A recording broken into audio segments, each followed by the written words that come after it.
Welcome to IIPs.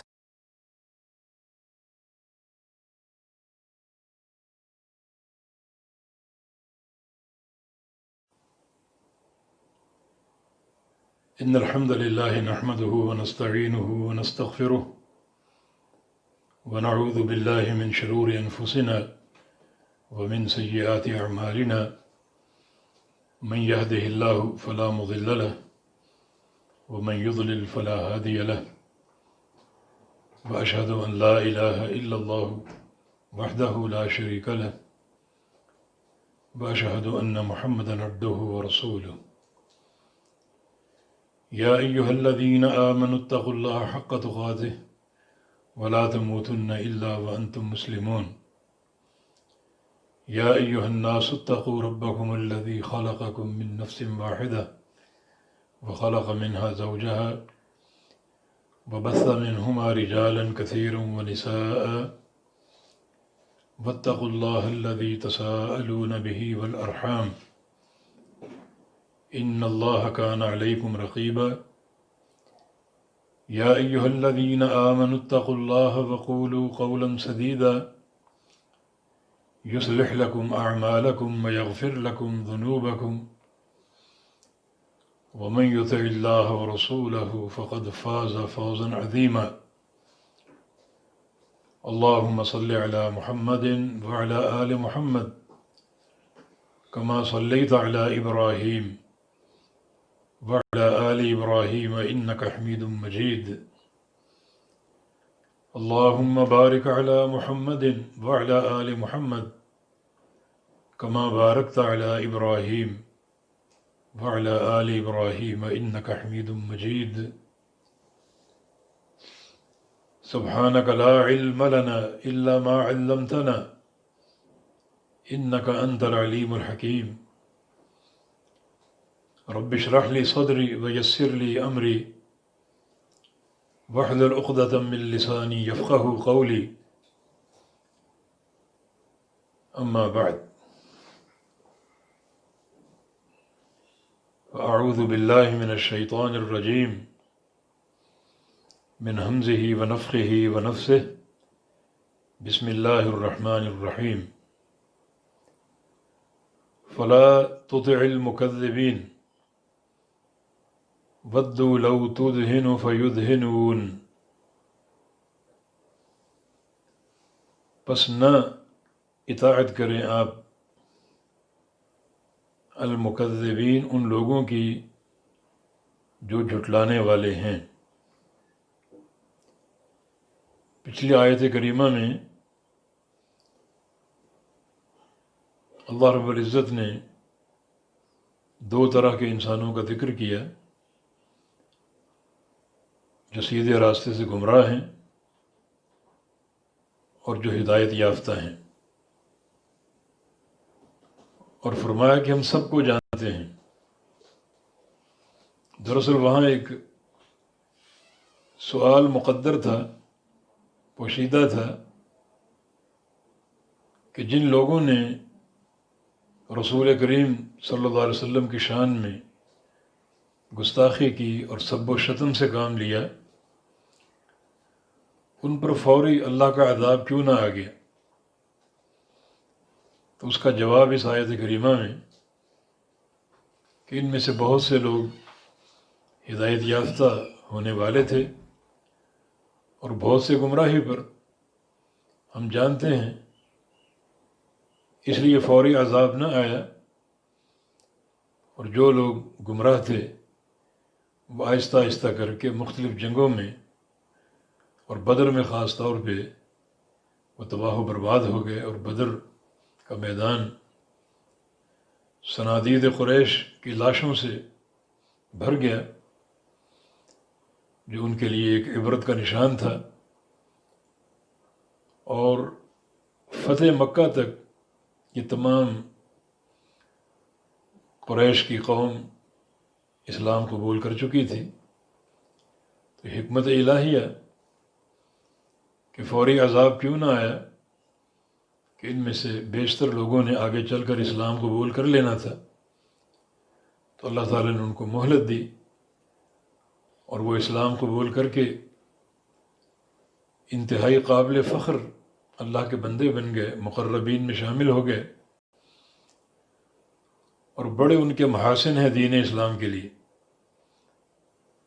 اور جو گمراہ تھے اور گمراہ رہے، وہ آہستہ آہستہ کر کے ہلاک ہو گئے، اور آخرت کا عذاب بھی ان کا منتظر ہے۔ تو اس تقسیم کے بعد اللہ رب العزت نے اپنے رسول کو حکم دیا، بلکہ روکا کہ آپ ان لوگوں کی پیروی ہرگز نہ کیجیے جو جھٹلانے والے ہیں، ان کی طرف کسی قسم کا میلان درست نہیں اور قابل تعریف نہیں، بلکہ ان سے دوری ہی اختیار کی جائے۔ اللہ رب العزت نے ایک مقام پر اپنے رسول صلی اللہ علیہ وسلم کو اس تعلق سے ثابت قدمی عطا فرمانے کا ذکر کیا ہے، لولا ان ثبتناک لقد کدت ترکن الیہم شیئا قلیلا۔ اگر ہم آپ کو ثابت قدمی عطا نہ فرماتے تو آپ کچھ نہ کچھ ان کی طرف مائل ہو جاتے، مگر ہم نے آپ کے قدموں کو اور آپ کے دل کو ثبات دیا، اور آپ ان سے دور ہی رہے۔ اور یہی ایک نبی کی اور نبی کے اتباع کی شان ہے کہ ان کا کفار کی طرف کوئی جھکاؤ اور میلان نہیں ہوتا۔ اور اللہ رب العزت نے آپ کو ان الفاظ میں تنبیہ بھی فرمائی کہ اگر آپ ان کی طرف مائل ہو جاتے، اذا لأذقناک ضعف الحیات وضعف الممات، تو ہم دنیا کی زندگی میں بھی آپ کو دوہرا عذاب دیتے اور مرنے کے بعد بھی دوہرا عذاب دیتے۔ یہ بہت ہی ایک قابل غور تنبیہ ہے۔ جو بندہ جس قدر زیادہ اللہ کا مقرب اور محبوب ہوتا ہے، اس کی نافرمانی اسی قدر اس کے لیے تشویشناک اور زیادہ ہلاکت کا باعث ہوتی ہے۔ لہذا جو خاص لوگ ہیں جن کو اللہ اور اس کے رسول کی اطاعت کا شرف حاصل ہے، جو تہجد گزار ہیں، اللہ اور اس کے رسول صلی اللہ علیہ وسلم کی سچی پیروی کرنے والے ہیں، انہیں بہت ہی احتیاط سے کام لینا چاہیے کہ کوئی نافرمانی سرزد نہ ہو جائے۔ ان کو اللہ تعالیٰ نے ایک خاص توفیق سے نوازا ہے، تو پھر ان کو اپنی پوری زندگی گناہوں کے تعلق سے انتہائی احتیاط سے بسر کرنی چاہیے۔ کتاب و سنت میں اس کے کئی مظاہر موجود ہیں کہ جو زیادہ چنے ہوئے بندے ہیں باعتبار اطاعت، باعتبار علم و عمل، انہیں گناہوں سے بہت زیادہ گریز کرنا چاہیے۔ جس طرح ان کے اعمال صالحہ ان کے لیے انتہائی فضل کا باعث ہیں، اسی طرح اگر ان سے کسی نافرمانی کا صدور ہوتا ہے تو وہ بہت زیادہ دوہرے عذاب کا باعث ہو سکتی ہے۔ تو فرمایا کہ فلا تطع المکذبین، آپ ان جھٹلانے والوں کی اطاعت نہ کیجیے گا۔ ودوا لو تدہن فیدہنون، وہ تو چاہتے ہیں کہ اگر تم نرم پڑ گئے، ڈھیلے پڑ گئے، فیدہنون، تو وہ بھی ڈھیلے پڑ جائیں گے۔ وہ تو چاہتے ہیں کہ آپ نرم پڑیں، کچھ آپ میں دعوتی میدان میں ڈھیلا پن آئے تو وہ بھی ڈھیلے پن کا مظاہرہ کریں۔ اس سے مراد یہ ہے کہ جو آپ کی دعوت کی شدت ہے اللہ تعالیٰ کی توحید کی طرف بلانے کی اور معبودان باطلہ کی نفی اور انکار کی، اس شدت سے وہ پریشان ہیں، اور وہ چاہتے ہیں کہ اگر اس دعوت میں آپ نرمی اختیار کر لیں، ڈھیلے پڑ جائیں، جس کی ایک صورت یہ ہے کہ اپنے رب کی توحید تو بیان کریں، لیکن ہمارے جو معبود ہیں ان پر تنقید نہ کریں۔ تو پھر جس شدت کے ساتھ وہ آپ کو تکلیفیں دیتے ہیں، مبتلائے آزار کرتے ہیں، اذیتیں دیتے ہیں، وہ بھی اس میں کمی کر دیں گے۔ وہ چاہتے ہیں کہ ایسا کچھ سمجھوتا ہو جائے کہ آپ دعوتی میدان میں ہمارے بتوں پر جرح اور نقد سے باز آ جائیں، اور ہم جو آپ کو اذیتیں اور تکلیفیں دیتے ہیں ہم وہ چھوڑ دیں گے۔ تو اس طرح ایک تعلق اور ایک دوستی قائم ہو جائے گی۔ لیکن یہ پیشکش نبی علیہ السلام کو کی گئی، اور آپ نے سختی سے نکیر فرمائی کہ اگر سورج میرے دائیں ہاتھ میں اور چاند بائیں ہاتھ میں رکھ دو، تو پھر بھی جو معبودان باطلہ پر میں تنقید کرتا ہوں، ان کی نفی کرتا ہوں اور ان کا انکار کرتا ہوں، اس سے باز نہ آؤں گا۔ یعنی سورج اور چاند کا جو ایک بوجھ ہو سکتا ہے، ایک تکلیف ہو سکتی ہے، اس اذیت کو سہ لوں گا، لیکن میں ہرگز باز نہ آؤں گا مکمل دعوت توحید سے، کیونکہ دعوت توحید مکمل نفی اور اثبات کے ساتھ ہوتی ہے۔ اثبات سے مراد اللہ تعالیٰ کی عبادت کا اثبات، اور نفی سے مراد اللہ تعالیٰ کے سوا ہر معبود کی نفی اور اس کا انکار۔ یا پھر اس کا معنی یہ بھی ہو سکتا ہے کہ جہاں تک سورج کی دھوپ ہے، جہاں تک چاند کی چاندنی ہے، وہاں تک کی اگر ساری ثروتیں میرے ہاتھوں میں ڈال دو کہ ہم یہ سمجھوتا کر لیں، تو پھر بھی نہیں ہو سکتا، کیونکہ دعوت توحید کے اپنے تقاضے ہیں۔ دعوت توحید نفی اور اثبات کے ساتھ ہے، اللہ تعالیٰ کی الوہیت اور ربوبیت اور اس کے اسماء و صفات کا اثبات، اور اللہ کے سوا جو بھی معبود بنائے گئے ان سب کا انکار، ان سب کی نفی کہ وہ کسی جوگے نہیں ہیں۔ یہ مکمل دعوت توحید ہے۔ تو وہ چاہتے ہیں کہ آپ دعوت توحید میں نرمی لائیں، تو ہم جو آپ کو اذیتیں دیتے ہیں وہ بند کر دیں گے، ختم کر دیں گے، اور اس طرح ہماری ایک دوستی قائم ہو جائے گی۔ تو اس سے اللہ تعالیٰ نے آپ کو روکا، اور اس قسم کے نصوص اور مقامات پر بھی وارد ہے۔ اور آگے فرمایا کہ وَلَا تُطِعْ كُلَّ حَلَّافٍ مَّهِينٍ، اور آپ نہ اطاعت کیجیے ہر ایسے شخص کی جو حلاف ہے۔ حلاف کا معنی یہ حلف سے ہے، حلف قسم کو بولتے ہیں، اور حلاف مبالغے کا صیغہ فعال کے وزن پر، معنی بہت قسمیں کھانے والا، جھوٹی قسمیں کھانے والا۔ تو آپ مت پیروی کیجیے، مت اطاعت کیجیے ہر ایسے شخص کی جو حلاف ہو، جھوٹی قسمیں کھانے والا ہو۔ یہ آیت کریمہ، یہ بعد کی جو آیات ہیں، جس شخص کے بارے میں اتری اس کا نام ولید ابن مغیرہ، ولید ابن مغیرہ کے بارے میں ان آیات کا نزول ہوا۔ اور یہ وہ شخص ہے خبیث جس نے نبی علیہ السلام کو مجنون کہا اور جنون کی طرف آپ کی نسبت کی، اور اس طرح سب و شتم کا مظاہرہ کیا۔ تو اللہ تعالیٰ فرما رہا ہے کہ آپ مت پیروی کیجیے ہر اس شخص کی جو بڑی قسمیں کھانے والا، یعنی آیات کا مصداق ولید ابن مغیرہ ہے، مگر مراد عمومی ہر کافر جس کا یہ کردار ہے۔ اور پھر مہین ہے، وہ مہین کا معنی وضع، انتہائی حقیر، ذلیل اور کمینہ۔ تو مت آپ پیروی کیجیے جھوٹی قسمیں کھانے والوں کی، یہ جھوٹی قسمیں کھانے والے کی، اور اس شخص کی جو مہین ہے، حقیر ہے، ذلیل ہے، وضع ہے۔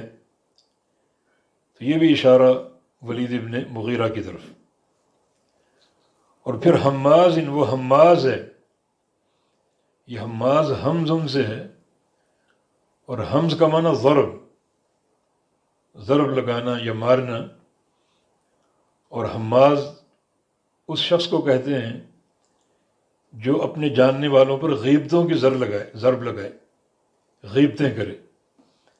تو حماز بھی مبالغے کا صیغہ ہے، اس میں بہت زیادہ غیبتیں کرنے والا یا بہت زیادہ عیب لگانے والا، عیب جوئی کرنے والا، یعنی حماز بمانا عیاب، بہت زیادہ لوگوں کے عیب تلاش کر کے عیب بیان کرنے والا، ان کی غیبتیں کرنے والا۔ مشائم بنمیم، اور خوب چلنے والا چغلیوں کے ساتھ، چغل خوری کے ساتھ۔ مشا بھی مشیون سے، مشیون کا معنی پاؤں کے بل چلنا، اور مشاء فعال کے وزن پر صیغہ مبالغہ جس میں کثرت اور شدت کا معنی ہے، خوب چلنے والا، بہت چلنے والا، بنمیم چغل خوریوں کے ساتھ، یعنی بہت زیادہ لوگوں کی چغلیاں کرنے والا۔ یہ کچھ عیوب کا ذکر ہے۔ نمبر 1 بہت قسمیں کھانے والا، نمبر 2 گھٹیا، ذلیل اور کمینہ، نمبر 3 حماز عیب جو اور غیبت کرنے والا، اور نمبر 4 مشائم بنمیم چغلیاں کرنے والا، ادھر ادھر چل کر گھوم پھر کر لوگوں کی چغلیاں کرے اور شکوے شکایتیں کرے اور ان کے عیوب نشر کرے اور بیان کرے۔ فرمایا کہ ایسے کسی انسان کی آپ نے پیروی نہیں کرنی، نہ اس سے کوئی دوستی رکھنی۔ مناع للخیر، یہ مناع بھی مبالغے کا صیغہ، منع سے منع کرنے والا، روکنے والا، کس کو؟ خیر کو، بھلائی کے کاموں کو، خیر کے کاموں کو روکنے والا، منع کرنے والا، یہ بھی اس کا وصف ہے۔ اور معتد، حد سے بڑھنے والا۔ یہ حد سے بڑھنے کی 2 صورتیں ہیں، ایک قولاً اور دوسرا عملاً۔ ایسی باتیں کرے جو حدود سے بڑھنے والی ہوں، جو اس کی حد سے متجاوز ہوں، یا ایسے کام کرے جو حد سے بڑھنے والے ہوں، تو اس کے قول و عمل میں طغیانی ہو، اعتداء ہو، حد سے بڑھنے کا معاملہ ہو، تو ایسے شخص کی آپ پیروی نہ کیجیے، نہ اس سے کسی دوستی کو قائم کرنے کی کوشش کیجیے۔ تو مناع للخیر، بہت زیادہ امور خیر کو منع کرنے والا، اور معتد، حد سے بڑھنے والا، قولا و عملا، یعنی ظالم۔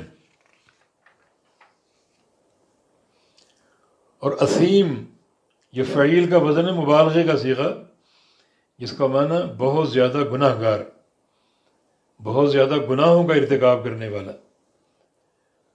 اور پھر عتل، عتل بولتے ہیں فاحش الخلق، جس کے اخلاق انتہائی ردی ہوں اور جس کا مزاج انتہائی خراب ہو۔ اور اس کا ایک معنی شدید الخصومہ فی الباطل، جو بہت زیادہ جھگڑنے والا ہو باطل میں۔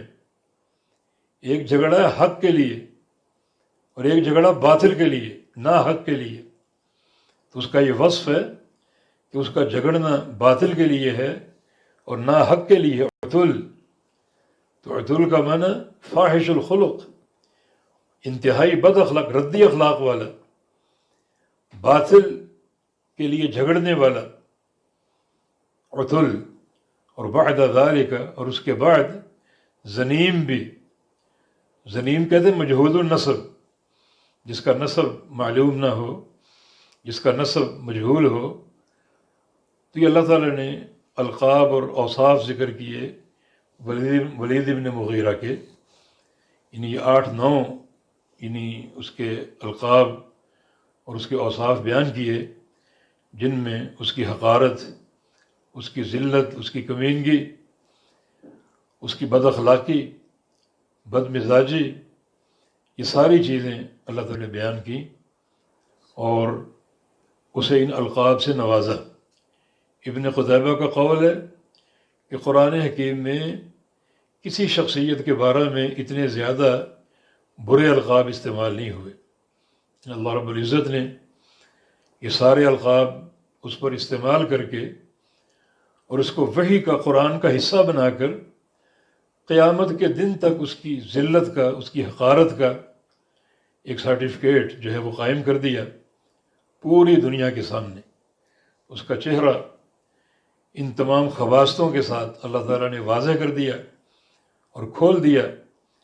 جب تک اس وحی کو پڑھا جائے گا منبر و محراب پر، اس وقت تک ولید بن مغیرہ کے بارے میں یہ القاب اور یہ اس کے جو برے اوصاف ہیں ان کو دہرایا جاتا رہے گا۔ کیوں؟ کیونکہ اس شخص نے اللہ کے حبیب کو اذیت دی، انہیں مجنون کہہ کر، ان کے ساتھ سب و شتم کا معاملہ کر کے اللہ کے پیارے پیغمبر کو یہ تکلیف دی۔ تو اللہ رب العزت اپنے پیارے حبیب کے تعلق سے اس کے اقدام کو کیسے برداشت کرتا اور یہ معاملہ کیسے قابل قبول ہوتا؟ تو اللہ تعالیٰ نے اس کے جواب میں اس کی وہ گت بنائی کہ دنیا یاد رکھے گی، اسے ان القاب سے نوازا، اور یہ بد القاب جو ہیں یہ اس کے چہرے پر ثبت ہو گئے قیامت تک کے لیے۔ آخری لقب زنیم، مجہول النسب۔ کہتے ہیں کہ ولید بن مغیرہ اپنی والدہ کے پاس گیا اور جا کر کہا کہ میرے بارے میں یہ اوصاف اللہ تعالیٰ نے بیان کیے ہیں اور میں سارے سمجھ گیا ہوں، مگر یہ زنیم نہیں سمجھا، یہ کیا چیز ہے، اس میں کیا بتایا گیا میرے بارے میں؟ میرا نسب مجہول ہے، یا بے نسب انسان ہوں، کیا میں قریش میں سے نہیں ہوں، مغیرہ کا بیٹا نہیں ہوں؟ اور اس نے ساتھ ہی تلوار بھی نکال لی کہ مجھے صحیح صحیح بتاؤ ورنہ میں آپ کو قتل کر دوں گا۔ تو اس کی ماں نے پھر اعتراف کیا کہ آپ کا باپ بانجھ تھا اور اولاد پیدا کرنے کے قابل نہیں تھا، اور مجھے چونکہ اولاد کی خواہش تھی تو ایک دن فلاں چرواہے کے ساتھ میں نے خلوت اختیار کر لی، اور اس کے نتیجے میں تمہاری ولادت ہوئی۔ تمہارا اصل باپ مغیرہ نہیں ہے بلکہ وہ چرواہا ہے۔ تو یہ ہے زنیم، مجہول النسب ہونا۔ یہ جو قصہ ہے شیخ احمد القاسم نے اپنی تفسیر القرآن بالقرآن، بڑی عمدہ تفسیر ہے، اس میں بیان کیا۔ اور بعض مفسرین کا کہنا ہے کہ مغیرہ جو اس کا والد تھا، چونکہ بے اولاد تھا، تو اس نے ولید کو اپنا متبنہ بنایا تھا۔ اس کا نسب قریش سے نہیں بلکہ یہ باہر سے آیا ہوا تھا، اور چونکہ اسے متبنہ بنا لیا تھا مغیرہ نے، تو پھر یہ نسباً اپنے آپ کو قریش میں شمار کرتا تھا، جو کہ اس کے زنیم ہونے کا ثبوت تھا۔ مانا یہ بے نسب ہے، مجہول النسب ہے، یہ ایک قوم کے ساتھ مل کر رہتا ہے مگر اس قوم میں سے نہیں ہے، اس کا نسب اس قوم میں سے نہیں ہے، تو یہ زنیم۔ اللہ تعالیٰ نے اس کے اس عیب پر پردہ ڈالا ہوا تھا، لیکن جب اس نے اللہ کے حبیب کی شان میں گستاخی کی تو اللہ رب العزت نے بھی اس کی اصلیت کھول دی اور اس کو زمانے کے سامنے ذلیل کر کے رکھ دیا۔ یہ بندہ مجہول النسب ہے، یہ قریشی نہیں ہے بلکہ باہر سے آیا ہوا ہے، اور یا پھر یہ زنا کے نتیجے میں پیدا شدہ ہے اور زنا کا نتیجہ ہے۔ یوں جو ہے وہ اس کی اصلیت جو ہے وہ کھل گئی اور انتہائی بدنام ہوا۔ تو آگے فرمایا کہ ان کان ذا مال و بنین، کہ وہ صاحب مال ہے اور صاحب اولاد ہے، یعنی ولید بن مغیرہ۔ یہ ان کانا کا تعلق ہے لا تطع سے، لا تطع کل حلاف مہین، کہ آپ ان کی اطاعت نہ کریں یہ دیکھتے ہوئے کہ وہ صاحب مال ہے اور صاحب اولاد ہے، وہ مالدار شخصیت ہے۔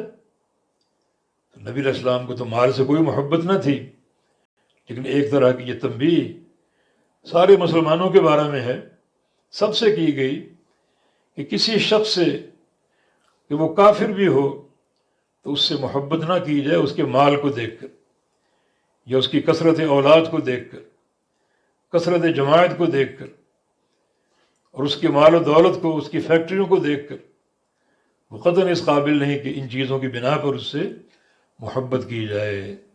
تو ان کان ذا مال و بنین، کہ ہے وہ صاحب مال اور صاحب اولاد، اس لیے اس کی پیروی کی جائے؟ بالکل نہیں۔